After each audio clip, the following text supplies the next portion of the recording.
والبنات التي تسخر وتفخر بأهلها وتاريخها وحاضرها وإنجازاتها وتاريخها الطويل المديد في المجاهدة ونحر الاستعمار والعلم والقرآن. إذن لن أطيل عليكم. يشرف المنظمة الدولية للدبلوماسية الموازية والإعلام والتسامح أن تكون اليوم ضيفا عند إخوانها في فرع تارودات، وعلى هذا الحضور الطيب نسأل الله سبحانه وتعالى أن تكون فاتحة خير علينا جميعا. وأدعوكم وأدعو نفسي إلى الاستماع إلى آيات بينات من الذكر الحكيم يتلوها علينا الدكتور عبد العزيز إمام مسجد. مرحبا. إن الذين قالوا ربنا الله ثم استقاموا تتنزل عليهم الملائكة ألا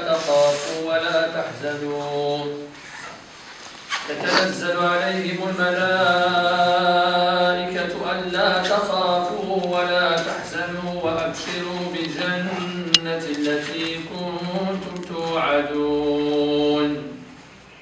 نحن أولياؤكم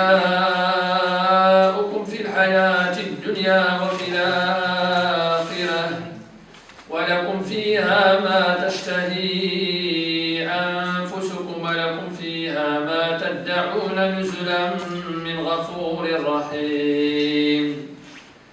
ومن أحسن قولا ممن دعا إلى الله وعمل صالحا وقال إنني من المسلمين. ولا تستوي الحسنة ولا السيئة، ادفع بالتي هي أحسن فإذا الذي بينك وبينه عداوة كأنه ولي حميم.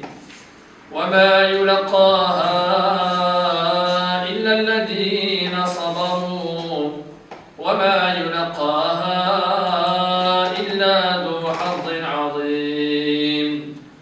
وإما ينزغنك من الشيطان نزغ فاستعذ بالله إنه هو السميع العليم. آمنت بالله صدق الله مولانا العظيم.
التي نألم إليها ونتضرع إلى الله سبحانه وتعالى أن يتقبل سي محمد بن سودة الوزير بالقبول الحسن، والذي انتقل إلى جوار ربه أمس عن عمر قضاه في خدمة هذا الوطن. لا نزكي على الله أحدا ولكن نحسبه من الصالحين. قد كانت له اليد البيضاء على أعضاء هذه المنظمة منذ أن كانت مرصدا دوليا إلى أن صارت منظمة دولية.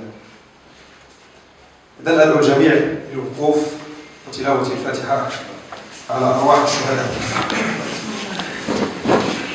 بسم الله الرحمن الرحيم. الحمد لله رب العالمين الرحمن الرحيم مالك يوم الدين. إياك نعبد وإياك نستعين اهدنا الصراط المستقيم صراط الذين أنعمت عليهم غير المغضوب عليهم ولا الضالين آمين.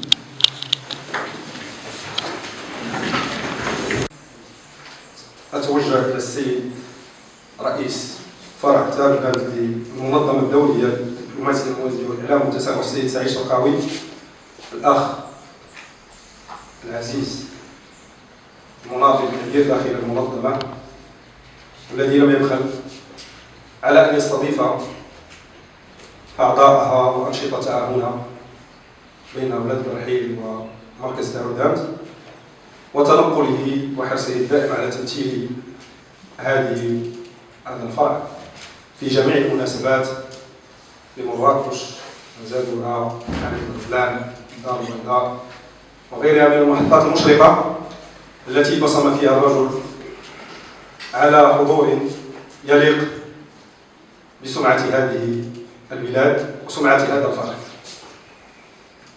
إذا نتوجه إليه لإعطاء كلمة افتتاحية لهذه الدورة وهذا الملتقى.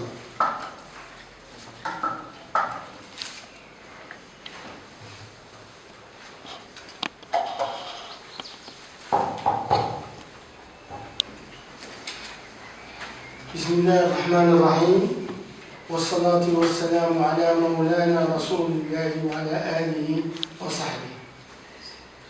الإخوة الكرام، الأخوات الكريمات، الحضور الكريم، السادة والسيدات الذين يتابعون هذه الندوة، أحييكم بتحية الإسلام، السلام عليكم ورحمة الله وبركاته.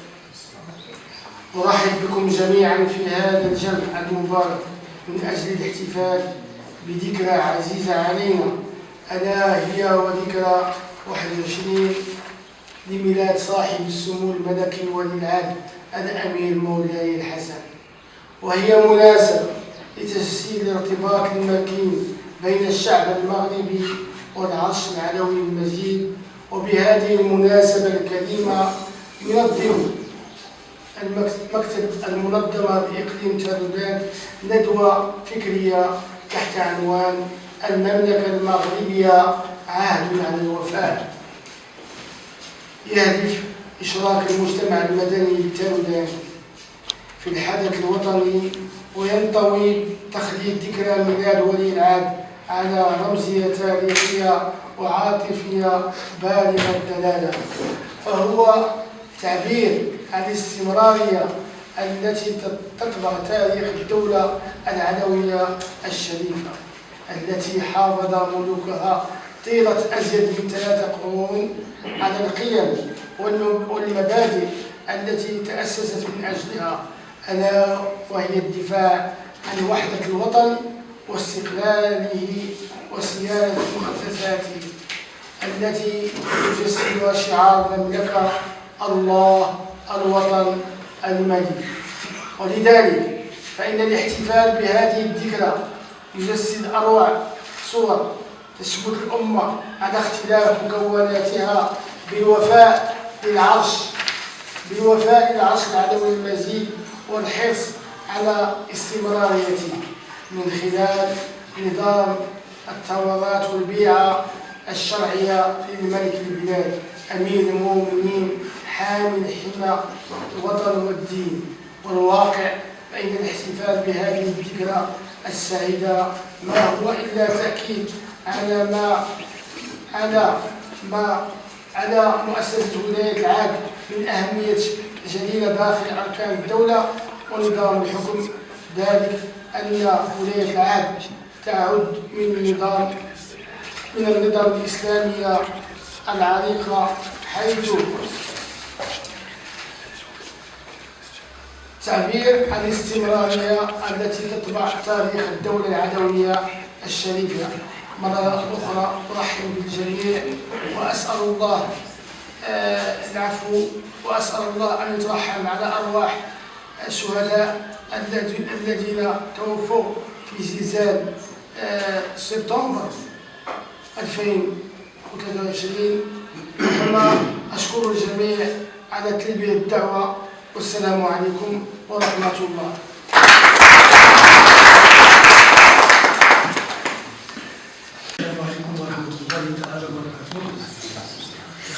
أخواتي أساتذة وباحثين الذين حضروا معنا، لكم كل التحية ولكم كذلك كل التقدير لمشاركتنا في هذا الاحتفال بعيد مولد ولي العهد مولاي الحسن. الشكر موصول كذلك للحضور الكريم كل واحد باسمه، ونتمنى أن يكون هذا اللقاء ليس الأول ويتعداه لقاءات أخرى إن شاء الله في مناسبات أخرى إن شاء الله. بالنسبة للمداخلة ديالي حول دبلوماسية ملوك الدولة العلوية الشريفة، وكنموذج لهذه الدبلوماسية وهي دبلوماسية جلالة الملك محمد السادس نصره الله، حيث تعد إمارة المؤمنين بالمغرب نموذجا أصيلا للحكم مبني على أدلة شرعية ثابتة بالكتاب والسنة، كنظام حكم وميثاق بين الراعي والرعية أساسه السمع والطاعة ولزوم الجماعة. وتشكل أيضا إمارة المؤمنين مثالا فريدا في العالم الإسلامي والغربي بسماتها ومميزاتها وقدراتها على مسايرة التطور، وهو النموذج الذي عمر الأزيد من 14 قرنا.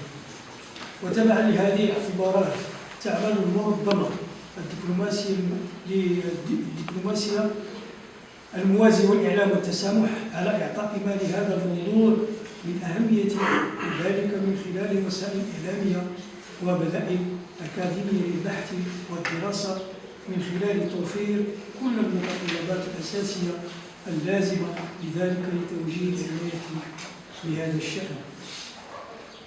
لقد انطلق موكب أمير المؤمنين مبارك إلى إفريقيا ناشدا التوفيق في نشر الإسلام بهذه البلدان الصديقة وتدشينه لبيوت الله كمسجد محمد السادس بدار السلام، وإطلاق النسخة الإفريقية للرابطة المحمدية للعلماء، وتوزيع نسخ من المصحف المحمدي، وحضور الجمع والجماعات بالمساجد، إلا دليلا على نجاح هذه الزيارة في رسم معالم الدعوة إلى الله سبحانه، وضارب المثل العالي للعلماء والدعاة في تبني أسلوب جديد للدعوة والتواصل مع الداخل والخارج من منطلق الأمانة التي يتقلدها بصفته أمير المؤمنين وحامل الهمة والدين للجميع، ليس فقط لجميع المغاربة ولكن لجميع الأفارقة والأفارقة كلهم.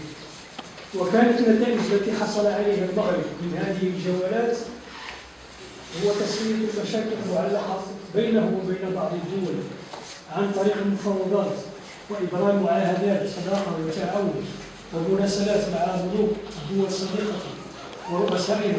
ولقد اتسع نطاق المغرب الدبلوماسي في تمثيله إلى حد كبير سواء في الشرق أو في الغرب، حيث أسست منظمات سياسية وقنصلية مع كثير من الدول، كما هو العكس بتأسيس قنصليات هذه الدول بكل من العيون والداخلة، عربونا على الصداقة المتميزة بين المملكة ودول إفريقيا والعربية منذ زمان. وتعد الزيارة الملكية لهذه الدول فرصة حقيقية للدعوة إلى الله بالحكمة والموعظة الحسنة، نهج الأنبياء والمرسلين، وهذا ما ذهب عليه جل الملوك والأمراء والسلاطين الذين تعاقبوا على حكم بلاد المغرب الأقصى منذ وصول بشائر الفتح الإسلامي إلى هذه البلدان الطيبة. ولقد كان للأنساب الشريفة للدولة المغربية السبق في نشر الإسلام بالأندلس وإفريقيا، وسيرا على طريق أجداد أمير المؤمنين محمد السادس نصره الله في نفس النهج، وما لم يتردد دعوة النبي شعيب عليه الصلاة والسلام: إن أريد إلا الإصلاح ما استطعت وما توفيقي إلا بالله عليه توكلت وإليه أنيب. ولقد كان لمبحث إمارة المؤمنين فيه مساحة مهمة، سيما ما يتعلق بالبعد التأصلي والمقاصد ورهانة التنمية المستدامة وتحقيق السلم والسلام المحلي والكوني، وبناء على شراكات واضحة الأهداف وإطلاق مشاريع للبنية التحتية ومد شبكة الطرق والمواصلات لفك الحصار والعزلة عن المناطق النائية وتوفير الماء الشرب والكهرباء، المشاريع والمبادرات الذاتية والعناية بالتنمية المجالية والحفاظ على الموروث الثقافي والحضاري لهذه المناطق سواء من داخل المغرب أو خارجه، وإبراز الهوية الوطنية ونهج سياسة للمحافظة على البيئة واستعمال الطاقة المتجددة والطاقة البديلة والنظيفة وتدبير استهلاك الثروات الطبيعية والتقليل من انبعاث غازات السامة وتفعيل توصيات المنتديات العالمية للبيئة، وخصوصا وأن المغرب منخرط بقوة في هذه المبادرات بالمشاريع الخلاقة والمبدعة. وتعد الزعامة الروحية للمملكة لشمال إفريقيا والغرب الإسلامي وإفريقيا جنوب الصحراء أمرا بينا لا غبار عليه، ويأتي دعم المغرب لهذه البلدان شعوبا وحكومات ونقل التجربة المغربية من خلال تكوين الأئمة الأفارقة بالمغرب وفق خطة محكمة أثبتت نجاحتها بالمملكة المغربية وجنبت البلاد والعباد الفتن والمحن من خلال التفاني حول أميره الذي بايعه على السمع والطاعة والنصح في الله. وقد لقيت هذه الدعوة القبول في النفوس لأنها دعوة الفكرة التي فطر الناس عليها. ولنجعل من هذه المداخلة القصيرة فقرة من تصريح جلالة الملك محمد السادس في هيئة محمد الخامس في هيئة الأمم المتحدة، حيث قال: ومن البديهي أن بلاد كالمغرب تمتاز بموقع جغرافي واستراتيجي هام وتتمتع بنظام كالذي نرغب فيه لجديرة بأن تقوم بأدوار هامة في دائرة التعاون الدولي وتحتل مقاما في مصاف الأمم الحرة. وكذلك قال جلالة الملك محمد السادس على منصة الأمم المتحدة في زيارته لهذه المنظمة وبنفس القناعة والعزيمة إننا نواصل عملا الدؤوب على التجسيد الفعلي للتعاون جنوب عبر تطوير سياسة التضامن الملموس مع الأشقاء الأفارقة تحتمل التفويض في المجالات التي يتوفر فيها المغرب على كفاءات وتجربة واسعة وفتح أسواق بلادنا لصادرات الدول الإفريقية أقل الأموال وإعفائها مما عليها من بيوت نحو المغرب. والسلام عليكم ورحمة الله.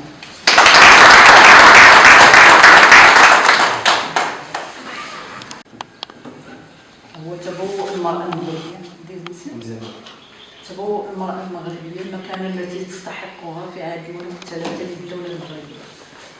نحن فعلا يشرفنا أن يقترن لقاؤنا اليوم بذكرى مولد ولي العهد الأمير مولاي الحسن.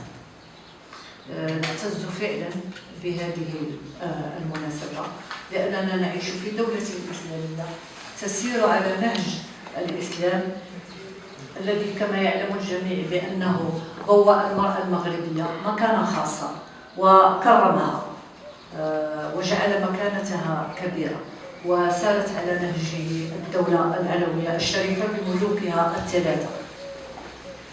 وكان حضور المرأة المغربية كبيرا في جميع النضالات سواء في النضال ضد الاستعمار وكذا من أجل إنجاح ثورة الملك والشعب، كل ذلك كان بجانب الرجل،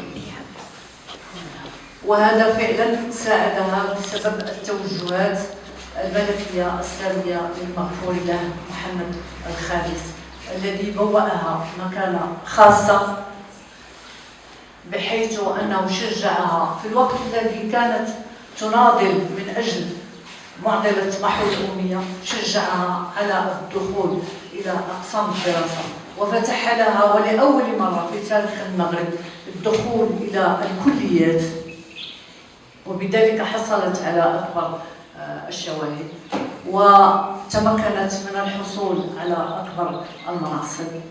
وتمكنت كذلك من إثبات وجودها، وكان حضورها كذلك في وثيقة التوقيع على وثيقة الاستقلال.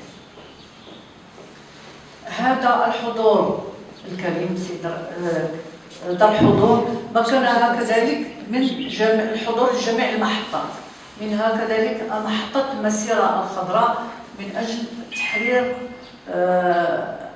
الصحراء المغربية،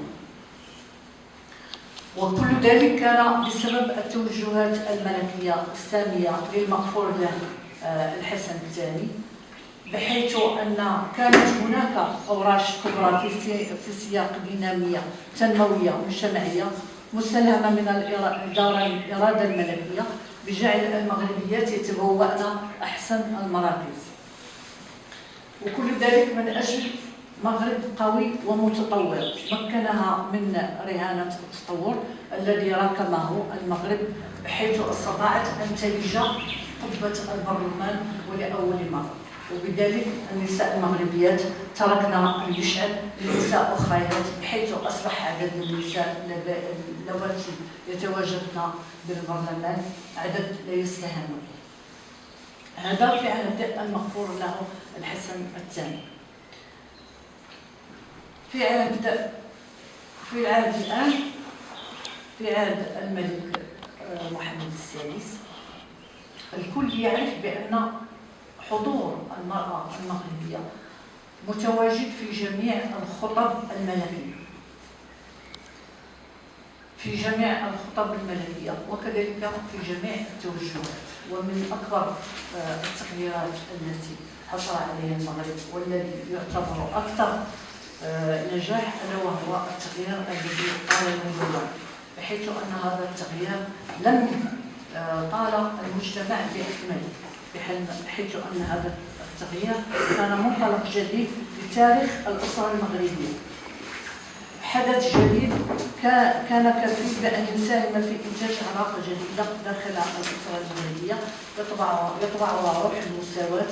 تغيير المدونة ما هو إلا نتيجة حتمية لتغيير من خلال يعتبر تغيير داخل المجتمع المغربي، لأن المجتمع المغربي الآن يتجه نحو إنتاج مجتمع حداثي ساهم في تطور المرأة، بحيث أن المرأة بذلك استطاعت أن تخرج من المناهج وأن تغير من واقعها وتحاول أن تقضي على الفقر، بحيث أنه في الآونة الأخيرة نجد بأن هناك أوراش كبيرة ساهمت في إشراك المرأة في المبادرة الوطنية للتنمية البشرية، وتبين بأن المرأة المغربية لها طاقات ولها إرادة بأن تساهم في التغيير، وأنها تصبح مستقلة بنفسها وتساهم كذلك في التنمية الاجتماعية وفي تغيير الاقتصاد الواقع الاقتصادي للمرأة المغربية، بحيث أن كذلك تساهم في جميع الأوراش التي كانت مشروعة وكانت من مجموعة من الخطط التي ساهم فيها المغرب من أجل هذا التغيير.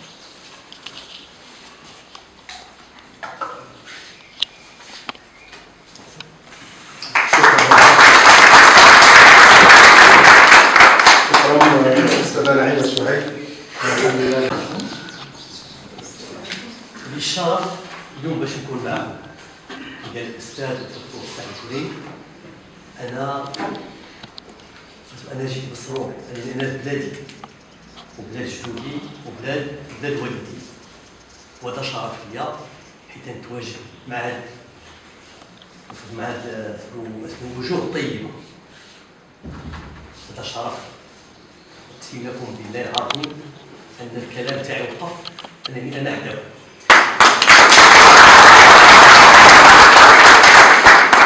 الموضوع اللي هو موضوع متواضع جدا، ولكن عنده أهمية كبرى في المنتظم الدولي.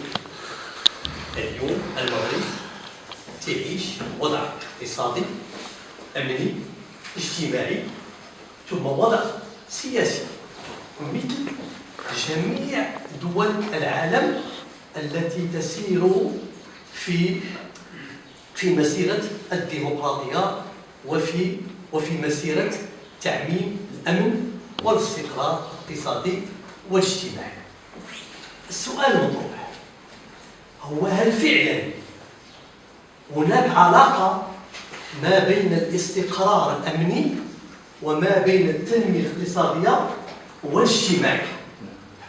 كاين تيقول الوقت تنتكلموا على ما هو أمني تنتكلموا على دولة البوليس أو نتكلموا على دولة المخزن، ولكن الواقع والمغرب أعطى درسا لجميع دول العالم أنه لا يمكن أن نحقق تنمية اقتصادية واستقرار اجتماعي وعدالة اجتماعية بدون كفاءة ومهنية الأجهزة الأمنية. وخير دليل أن هذه الأجهزة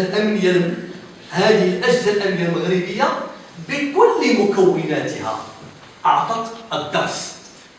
إذا نعم، علاقة وطيدة ما بين الاستقرار الأمني والتنمية الاقتصادية والاجتماعية والعدالة الاجتماعية. ما علاقة هذه النقاط الثلاثة بمراحل الملوك الثلاثة للدولة الشريفة العلوية؟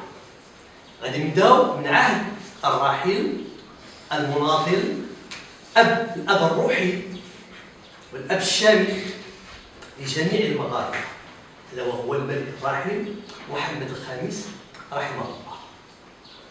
الوقت اللي كانوا المغاربة جدودنا والآباء تاعنا تناضلوا وتحت اللواء وعطف الملك الراحل محمد الخامس باش يجيبوا استقلال هذه البلاد. كما تقول السادة، كانت الحركة الوطنية والمقاومة المغربية تتكون من كل أبناء هذا الوطن، رجل وامرأة. إذن كل المغاربة تضامنوا باش تحقيق ثورة الملك والشعب. في ذاك الوقت باقي ما كانش عندنا تأسيس جهاز أمني، ولكن كانت حركة وطنية. إذن باش يضمنوا العدالة الاجتماعية ويضمنوا العيش الكريم للمواطن المغربي بتواجد المستعمر الفرنسي والإسباني في بعض مناطق الشمال، كان لا بد من تعميم الاستقرار في نفوس المغاربة باش يناضلوا جميع ويجيبوا لنا الاستقلال باش حنا اليوم نتواجدوا بكل امان في هذا المكان. ما بعد الاستقلال جاء عهد الراحل الملك الحسن الثاني رحمه الله، وتم تأسيس الجهاز الأمني والجهاز العسكري. ولكن اليوم في عهد الحسن الثاني تقوى الجهاز الأمني وتقوى الجهاز العسكري. أحسن مثال هو تحرير الأراضي العزيزة علينا كلها، ألا وهي أراضي الصحراء المغربية. والله ثم والله لو لم تكن هناك كفاءة مهنية وقوة عسكرية وأمنية، نعم، ولكن كانت رغبة وإيمان قوي لكل المغاربة الذين شاركوا في المسيرة الخضراء. هذه المسيرة الخضراء بالطبع كانت سليمة، ولكن كانت خطة وكان عمل أمني عسكري قوي لضمان أمن جميع المشاركين في المسيرة الخضراء اللي كانت درس للعالم. مسيرة خضراء سلمية، ولكن كانوا في الخفاء مهندسون عباقرة من رجال أمن، عسكر، من جيش، وكان هناك رجال سلطة اللي هم قادوا إنجاح هذه المسيرة. غادي ننتقل مباشرة لعهد الملك محمد السادس نصره الله وأطال الله في عمره. أشنو توضح؟ أن المغرب قفز واحد القفزة نوعية في المجال الاقتصادي الاجتماعي وتحقيق الحماية الاجتماعية وتحقيق العدالة الاجتماعية. ونحن كلنا اليوم ننعم بنعمة من عند الله سبحانه وتعالى، هذا هو الاستقرار الأمني. هذا الجهاز الأمني بكل مكوناته استطاع باش المغرب يسيطر على واحد المجموعة من الأعمال الإجرامية، الأعمال الإرهابية. وحنا الله خلدنا الذكرى تاع الذكرى المشؤومة تاع 16 مايو 2003. إذا من ذاك التاريخ المشؤوم 16 مايو استطاعت الأجهزة الأمنية باش تطور نفسها وتتولي ريفيرونس، تتولي نموذج إيجابي لجميع الأجهزة الأمنية الدولية. وخير مثال على هذا هو أن كل المخابرات الدولية تستعين بخبرة وكفاءة ومهنية الأجهزة الأمنية المغربية لتفكيك الخلايا الإجرامية الإرهابية، سواء في أوروبا في إفريقيا أو الدول الأمريكية أو دول آسيا.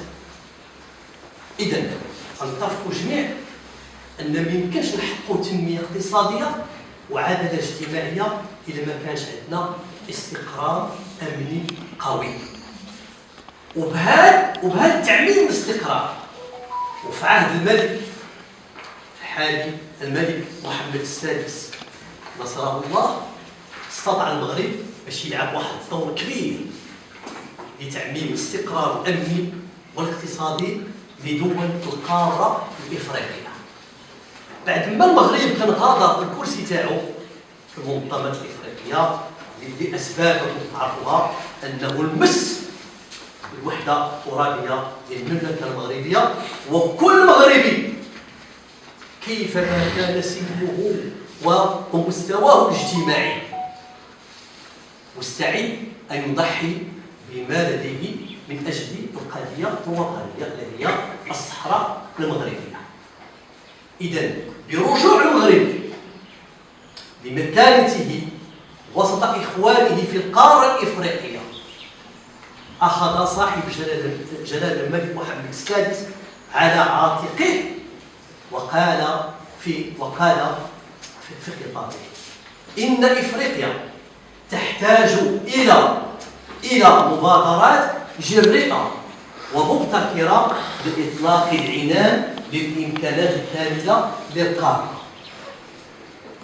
وأكد أيضا في الذكرى 48 سنة للذكرى الحبيبة علينا ذكرى المسيرة الخضراء. ماذا قال صاحب الجلالة؟ لأنه طبقا لقناعته أنه ملك المغرب، ولكنه في نفس الوقت ملك إفريقيا.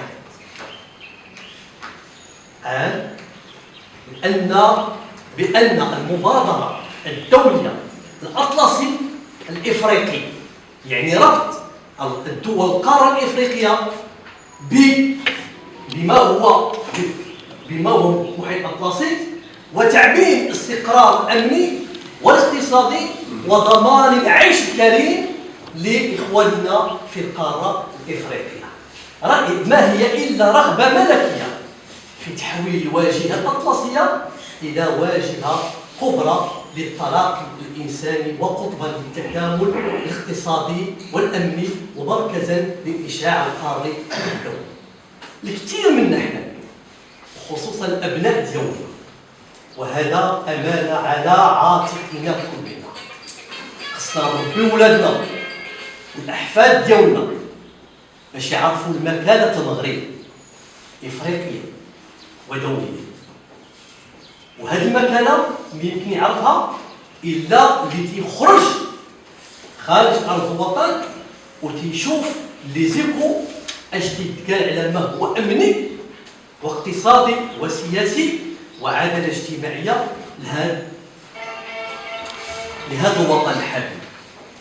وهذا الشيء غيتطرق ليه الدكتور ديالنا الأخ عماد اللي هو سفير المنظمة وتتواجد اقتصاديا وسياسيا في جميع الدول.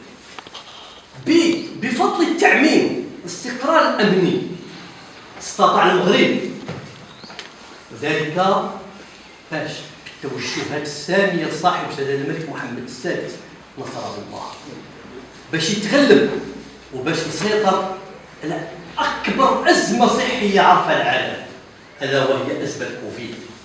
بالله عليكم حنا نريحوا بعضياتنا ونشوفوا المغرب اش دار في الأزمة الصحية. وريوني شي دولة متقدمة أوروبية آسيوية أمريكية المواطن تاع الدولة المحتاج، وحنا الحمد لله كلنا محتاجين، تيمشي للشباك الاوتوماتيكي وتيسحب شهريا واحد المبلغ مالي. من هناك دول عظمى ما لقاش البافات، ولكن بفضل السياسة الملكية كل مغربي كان عنده ماشي غير بافات، كان عنده ستوك للبافات، والأسواق ممتلئة بالمواد الأولية والمواد الأساسية وحتى المواد التكميلية، وكان هناك استقرار أمني.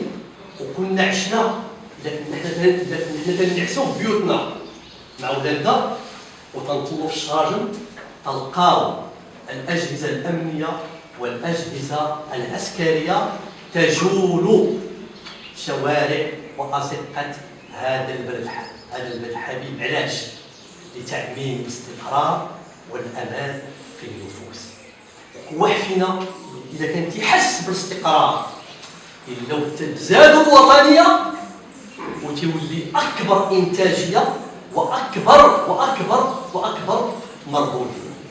لأنه حنا عندنا رسالة وأمانة على عاتقنا، نحبوا الولاد والأحفاد تاعنا حب هذا الوطن، ونفتخروا أن الله سبحانه وتعالى نعم لنا بأكبر نعمة، هذا وهو الاستقرار. بفضل الاستقرار الأمني ما يمكنش يكون استثمار لا داخلي ولا أجنبي. أي واحد فينا إلا بغى يمشي يدير غير مشروع صغير ولا بغى يمشي غير يبدل السكن، أول ما تيقلب على الأمان وتيقلب على الأمن وتيقلب على الاستقرار. شكرا لكم جميعا. وأنا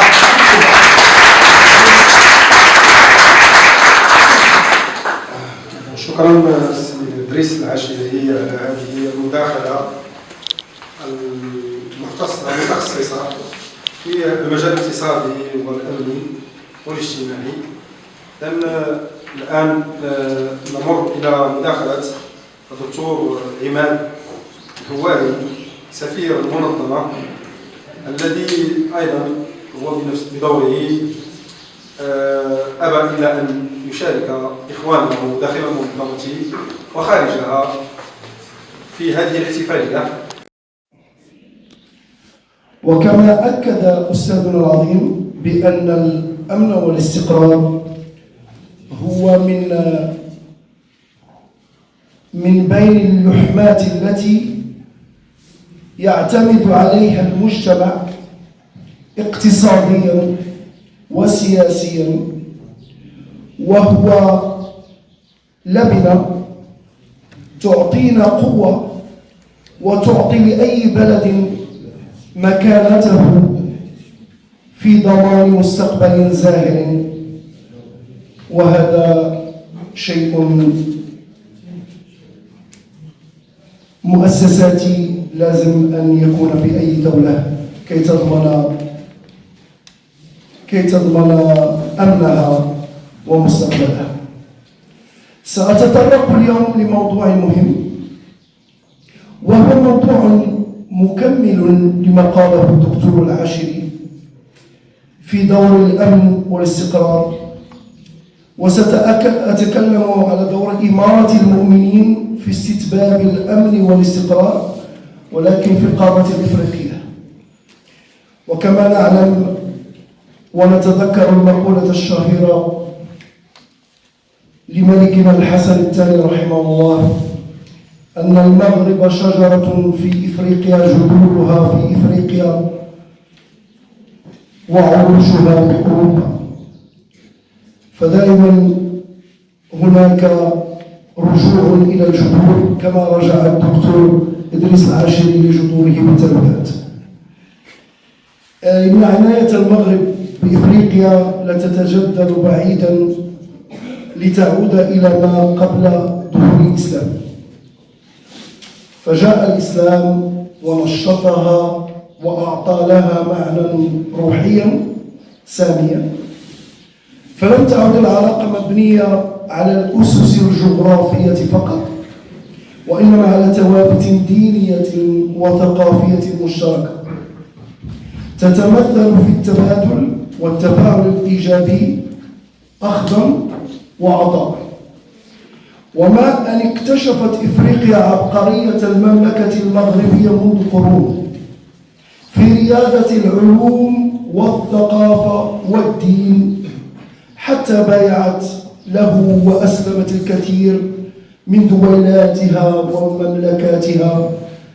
أمر دينها ودنياها لإمارة المؤمنين، وأخذت إفريقيا علوم الإسلام ومنهج التعليم عن المغرب، وامتزج الشعبان ليتمخض عن ذلك وجود حضارة مغربية إفريقية متميزة بالأشعرية عقيدة والمالكية مذهبا والتصوف سلوكا وهلم جرا. وتعد إمارة المؤمنين بالمغرب نموذجا أصيلا للحكم مبنية على أدلة شرعية ثابتة بالكتاب والسنة، وكنظام حكم وميثاق بين الراعي والرعية أساسه السمع والطاعة ولزوم الجماعة. كما تشكل أيضا مثالا فريدا في العالم الإسلامي والغربي بسماتها ومميزاتها وقدرتها على مسايرة التطور، وهو النموذج الذي عمر لأزيد من 14 قرنا. وتشكل العلاقات التاريخية التي تربط المغرب بإفريقيا صرحا معرفيا وموروثا سياسيا واقتصاديا وثقافيا مميزا أسس على علاقات العرق والهوية والدين.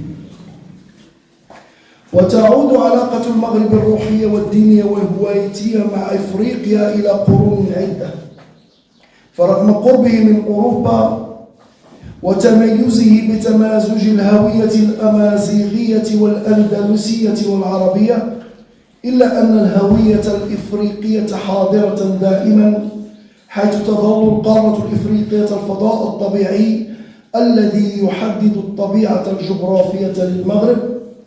وتمتد علاقة المغرب مع جنوب الصحراء منذ قرون خلت، وعرفت تبادل سفراء وممثلي دول وهدايا وهبات ومبادلات اقتصادية. وتماشيا والرؤية الحكيمة والخطى السديدة لعاهل المملكة المغربية أمير المؤمنين نصره الله وأيده، وفق سياسة ترمي إلى ترسيخ قيم التسامح وفضيلة التعايش. هذه الرؤية الاستراتيجية التي توجت بعدة زيارات إلى العديد من الدول الإفريقية الغربية والشرقية والجنوبية، وهي زيارات تجسد بحق نموذج حي للسلم والسلام في كنف أمير المؤمنين مولانا محمد السادس نصره الله. فلا ننسى الدور المميز للمملكة في نشر الأمن والسلم بإفريقيا، وأيضا الدور الذي لعبه في استقرار الأمن في عدد من المناطق في إفريقيا. ولا ننسى كذلك حتى المساعدات الأمنية المغربية التي مست حتى أوروبا بفرنسا وإسبانيا وهولندا وبلجيكا. ومن هنا نذكر بالأخص منطقة الساحل الإفريقي وجنوب الصحراء التي استمرت منذ عقود من الزمن دون أن تنفلت في هذه القضايا كلها نتيجة حسن تدبير أمير المؤمنين صاحب الجلالة محمد الخامس، فضلا عن إسهام المغرب الهام في تقريب وجهات النظر. اتفاق الصخيرات كمثال بين الأطراف الليبية، وسعي المملكة المغربية وحرصها على إتمام التوافقات السياسية وحفظ الأمن. الهلال الأحمر المغربي والرئيس المحلي للهلال بولاد بدحيل في فترة الزلزال، وكان الجمعة ذكروا كاع هذا الموضوع. فالصباح ما كانوا كتاب غير الظروف، منهم طلبة، منهم اللي مشى سافر، ومنهم من قضى نحبه، ومنهم من ينتظر.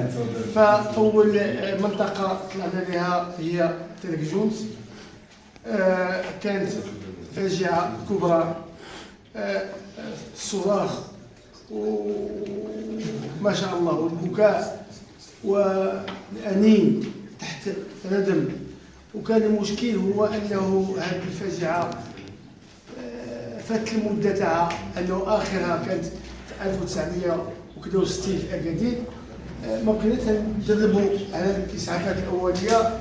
جاو الناس والله قدامنا كاين اللي هو باقي على قيد الحياة، ولكن شكون اللي خرج عليه؟ هذاك الموتراكس. حق الموتراكس معليش تجيبها، تنقول لك شوف واحد فيكم يشوف الموتراكس بشويه، هو مسكين. كاين اللي هو طاحت عليه الدار، وكاين اللي يعني بغى ينقز على وليدته، على الزوجه تاعو، يعني كانت مأساوية. نسأل الله أن يغفر للجميع ويجعلهم شهداء. فتحدث واحد المشكل هذه بسيطة، أنه في شي دوار ما لقيناش تنجبدوا الموتى، ما لقيناش اللي يغسل العيالات، ما لقيناش اللي يغسل العيالات. وقت حنان هي النائبة تاعي في المكتب المحلي، فدرنا تكوين ديال غسل الأموات في ظرف ربع ساعة، وبدينا عاوتاني نجيبوا العيالات. تحولنا من الإسعافات الأولية إلى غسل النساء اللي هما أسمنهم. فقلت لهم كي خصنا نوقفوا، إنه الدور ديالنا هو نغيثوا الناس، أما الموتى راه وتنشروا من هذا المنبر وضحاو. الله سبحانه وتعالى يبدل هذا الحال إلى أحسن حال إن شاء الله في مجمع آخر إن شاء الله بإذن الله. وأشكركم.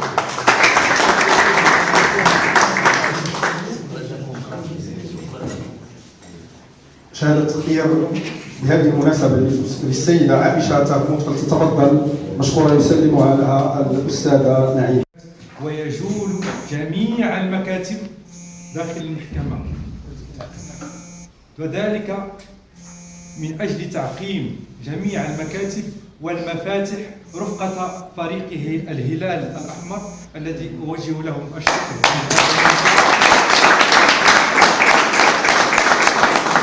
ومن فاجعة كورونا إلى فاجعة زلزال الحوس، حيث سمعنا عنه صدأ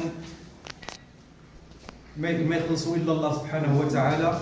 وأشكر مرة أخرى فرع المنظمة وفرعها بترودانت عن هذه الالتفاتة الكريمة.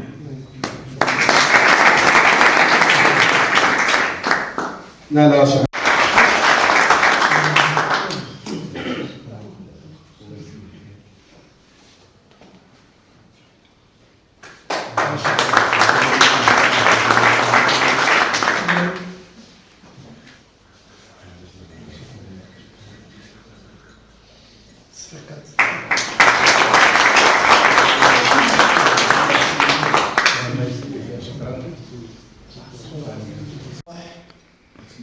هذا المشكل تاعو تيخدم في الخفاء.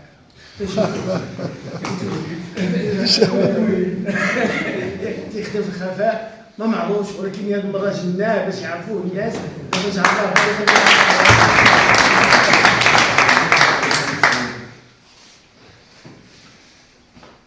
وهذا هو الذي يحتاجه مجتمعنا حاليا في هذا العصر، وهذا التكاتل وهذا التكافل وهذا التعاون وهذا التراحم وهذا الهدف الذي يحتاجه مجتمعنا حاليا.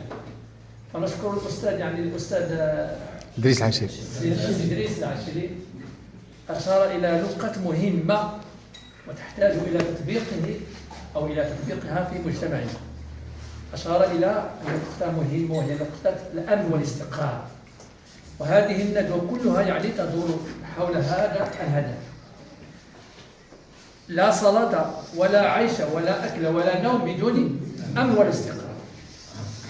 وحتى الله عز وجل في القرآن الكريم أشار إلى هذا منذ يعني 14 قرن. قال الله عز وجل يعني سبق الأمن على كل شيء.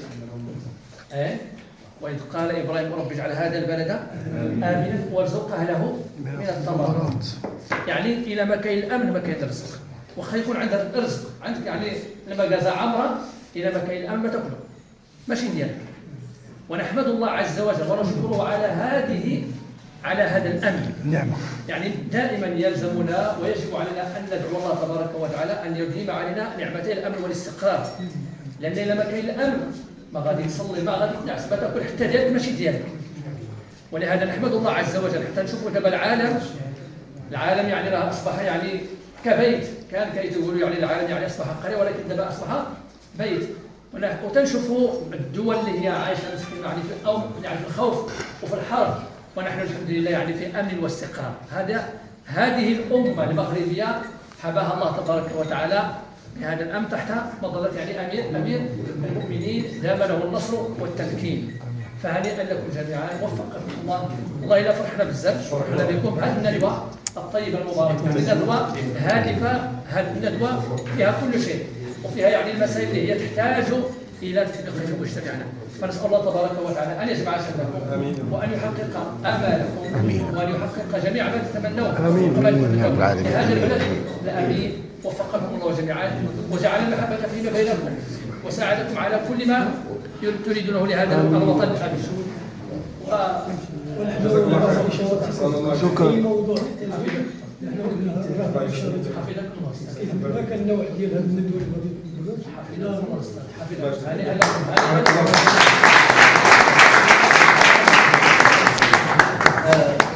الندوه الشيخ فعلا فضيل تكلمت عن الامن والاستقرار لله سبحانه وتعالى ذكروا في ايات قرانيه ان لولا الامن ما يمكنش تكون البشريه عايشه في امن واستقرار.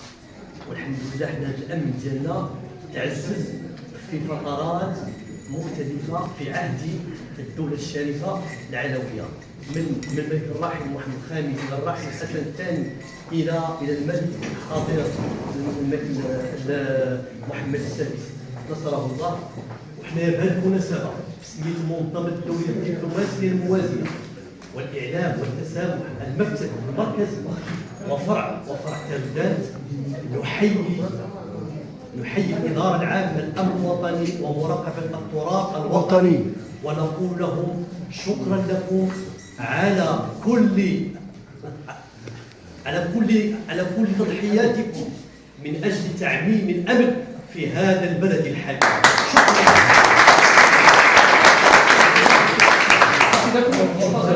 شكرا. شهادة التقدير الموالية نالها عن النسيج.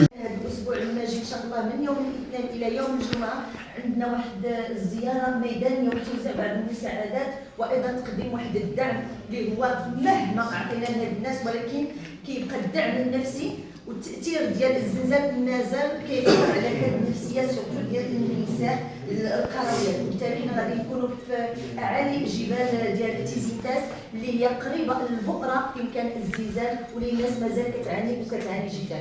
وبالتالي من هذا المنبر كنبغي نشكر جميع الموكلين وجميع لي زوفيسيي السي سفيان اللي معايا ايضا في المنظمه.